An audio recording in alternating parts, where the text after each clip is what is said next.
बिजनौर में धान की कीमत कम होने का व्यापारियों के पास भी कोई जवाब नहीं है। धान की फसल के दाम केवल नई फसल के दाम पर कम किए जा रहे हैं, जबकि चावल दाम पिछले साल से कम नहीं है। बृहस्पतिवार से धान खरीद के सरकारी केंद्रों पर खरीदारी शुरू हो जाएगी।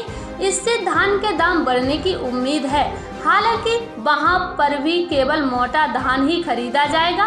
कोरोना काल में लगाए गए लॉकडाउन से किसानों को फसलों के दाम उचित नहीं मिले। सब्जी आड़त पर सस्ती और फुटकर में महंगी बिकी।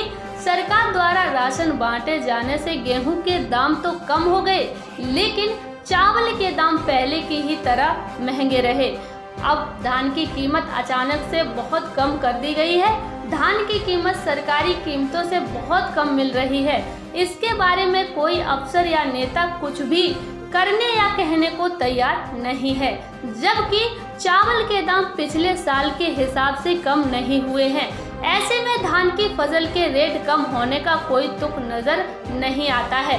हालांकि कुछ व्यापारी कह रहे हैं कि नई फसल आई है। शुरुआत में नई फसल के दाम गिरे हुए ही रहते हैं, लेकिन व्यापारियों का यह फार्मूला केवल फसलों पर ही लागू होता है। कभी कभी कम संख्या में आया एक स्मार्टफोन कीमत से अधिक रुपए में बिक जाता है। इस पर कभी कोई कुछ नहीं करता।